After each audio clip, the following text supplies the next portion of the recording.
अदाकारा मोमना इकबाल की जानिब से जो इल्ज़ामात आयद किए गए थे साकिब चद्दड़ के ऊपर, जो मुस्लिम लीग नून के चिन्योट से एमपी हैं, उनके ऊपर जो इल्ज़ामात आयद किए गए और ये जो तनाज़ा चल रहा था, आज एनसीसीआई ने इसका फ़ैसला कर दिया गया है। National cyber crime investigation agency की जानिब से एक मुकदमा 117/2026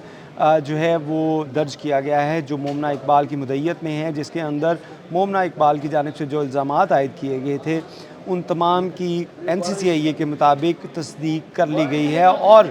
तस्दीक होने के बाद इंक्वायरी में शवाहिद सामने आने के बाद आज ये मुकदमा दर्ज किया गया है। आपको याद होगा, अगर मोमना इकबाल की जानिब से चंद रोज़ कबल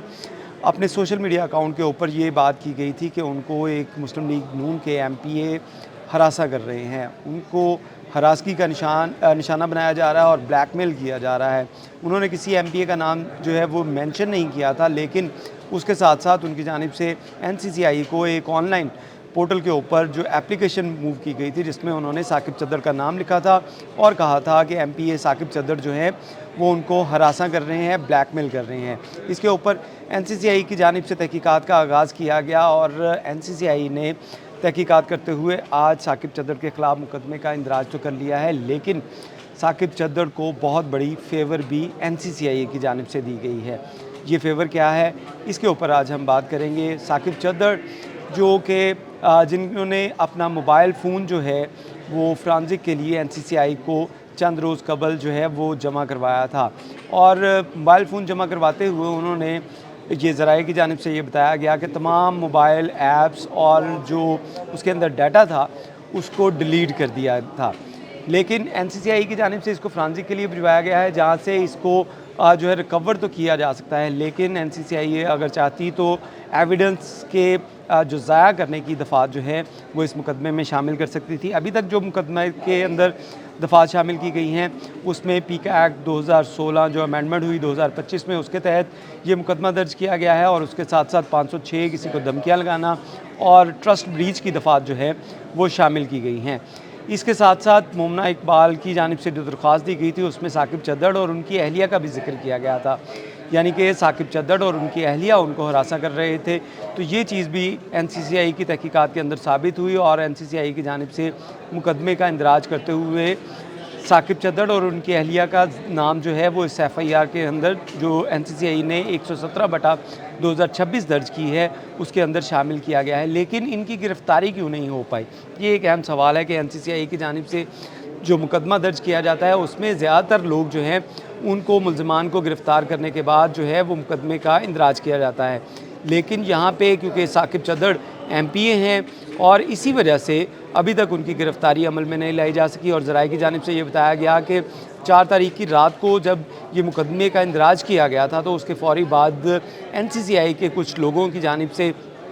ये ज़राए की जानिब से बताया गया कि एमपीए साकिब चद्दड़ के जो वकील हैं उनको वो एफआईआर जो भिजवाई गई, और उसके बाद ये एफआईआर जो है वो सुबह लेकर कोर्ट में पहुंचे, और जब ये मीडिया को बताया गया कि एफआईआर दर्ज कर ली गई है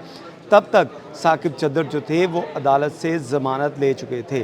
साकिब चद्दड़ के हवाले से अगर बात की जाए तो इस तमाम एपिसोड के दौरान जब उनके ख़िलाफ़ एप्लीकेशन आई, मीडिया के ऊपर इसके ऊपर बात हुई, सोशल मीडिया के ऊपर इस पे बात हुई, उनके पुराने जो क्लिप्स थे साकिब चद्दड़ के, जब वो 2016 या 17 के करीब जो है उनको एफआईए की जानिब से गिरफ़्तार किया गया था गुर्दा स्कैंडल में, और मरी से एक होटल में रेड करते हुए एफआईए की जानिब से उनको गिरफ़्तार किया गया था। वो इंटरव्यू और वो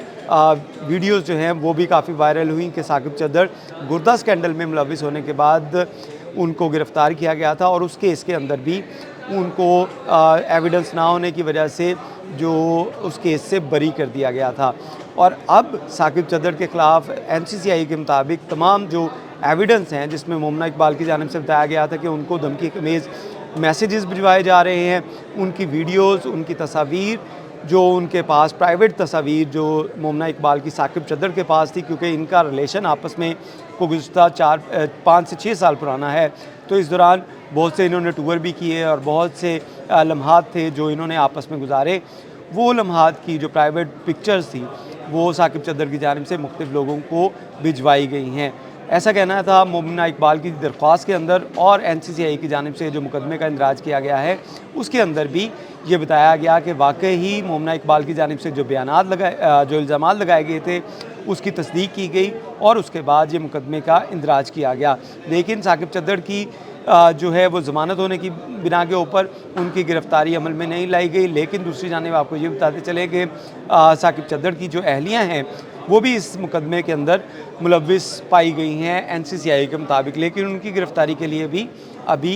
कोई एफ़र्ट नहीं की गई। दूसरी जानिब NCCI का कहना है कि साकिब चद्दड़ का मोबाइल फ़ोन जो है उसका फ़ॉरेंसिक किया जा रहा है और इस एपिसोड के दौरान जितनी तफ्तीश हुई, NCCI के अंदर बयानात रिकॉर्ड करवाए, साकिब चद्दड़ की जानिब से भी बहुत से जो एफ़र्ट्स की गई कि ये मामला रफ़ा दफ़ा हो जाए। लेकिन क्योंकि अगर साकिब चद्दड़ का बैकग्राउंड देखा जाए तो साकिब चद्दड़ जो है वो पहले पाकिस्तान तहरीक-ए-इंसाफ में थे, बाद में उन्होंने आज़ाद हैसियत में इलेक्शन लड़ा और उसके बाद वो पाकिस्तान मुस्लिम लीग नून का हिस्सा बने। तो इस तरह जो है वो मुस्लिम लीग नून की अगर बात की जाए तो मुस्लिम लीग नून की जानिब से अभी तक ऐसे तमाम MPAs जो अपनी पार्टी छोड़कर मुस्लिम लीग नून में शामिल हुए थे उनको उस तरह की सपोर्ट जो है वो शायद हासिल नहीं हो पाई। और साकिब चद्दड़ ने इस हवाले से मुख्तलिफ जो हुकूमती हलके हैं उसमें भी कोशिश की कि इस वाक़े को जो ख़त्म किया जाए और ये मुकदमे का इंदराज ना होने दिया जाए। लेकिन वज़ीर आला पंजाब की इसमें एंट्री कैसे होती है? वज़ीर आला पंजाब क्योंकि उनकी रेड लाइन है, ख़वातीन को जो है वो अगर कोई हरासा करे या उनके ख़िलाफ़ कोई हो तो वज़ीर आला पंजाब आहनी दीवार बन जाती हैं। और वज़ीर आला पंजाब की जानिब से इस वाक़े को जब रिपोर्ट हुआ तो सोशल मीडिया के ऊपर उनकी जानिब से पोस्ट की गई थी कि ये उनकी रेड लाइन है और वो किसी भी रियायत जो है वो नहीं दी जाएगी। और इसी सूरत हाल को देखते हुए मोमिना इकबाल की जानिब से एक एप्लीकेशन जो थी वो थाना चुंग में भी दर्ज की गई थी, दर्ज करवाई गई थी। वहाँ पे एप्लीकेशन दी गई कि मुकदमे का इंदराज किया जाए, लेकिन थाना चुंग ने वो मुकदमे का इंदराज नहीं किया और फेडरल इन्वेस्टिगेशन एजेंसी जो है NCCI उसको भिजवा दिया था। अब NCCI और पंजाब गवर्नमेंट इनका आपस में कोई लेना देना नहीं है। जो भी NCCI ने करना है वो वफाकी डायरेक्शन के ऊपर और उसके साथ साथ जो मेरिट के ऊपर होता है वही किया जाता है। लेकिन यहाँ पे ये मुकदमे का इंदराज तो कर लिया गया लेकिन उनकी गिरफ़्तारी अमल में ना लाई जा सकी और वो केस जो था जो चुंग पुलिस स्टेशन में था दरख्वास्त उसको भी NCCI को भिजवा दिया गया। तो इन तमाम एप्लीकेशन को एक जगह पे ऊपर इकट्ठा करते हुए NCCI के जहाँ पे मुकदमे का इंदराज किया वहीं पे साकिब चद्दड़ को भी एक बड़ी फेवर दी, क्योंकि ज़राए की जानिब से ये भी बताया गया है कि NCCI के जो इस वक्त डायरेक्टर हैं उनका भी पाकिस्तान तहरीक-ए-इंसाफ के कुछ जो रहनुमा हैं, कुछ लोग हैं उनके साथ करीबी रवाबित रहे हैं और शायद इसी बिना के ऊपर साकिब चद्दड़ को कुछ फेवर मिली और FIR पहले उनके वकील के पास पहुंची और उनको मौका मिला कि वो अपनी ज़मानत करवा लें। इससे पहले NCCI की जानिब से जितने भी मुकदमात का इंदराज किया जाता है उसमें फ़ौरी तौर पे गिरफ़्तारी अमल में लाई जाती है, लेकिन यहाँ पे MPA साहब जो हैं उनके ख़िलाफ़ कोई मुकदमे का इंदराज नहीं किया गया। और दूसरी जानिब जो पंजाब गवर्नमेंट इस तमाम सिनेरियो से पीछे हटती जा रही है, इस वाक़े में कोई उनको फेवर देने के लिए तैयार नहीं है। वहीं पे ये भी शुनीद की जा रही है कि साकिब चद्दड़ के ऊपर शायद 62-63 जो आर्टिकल है वो भी लग जाए, क्योंकि अगर अदालत की जानिब से इनको सज़ा दी जाती है तो उसके बाद MPA साकिब चद्दड़ जो हैं वो MPA शिप से भी हाथ धो सकते हैं। बहुत शुक्रिया।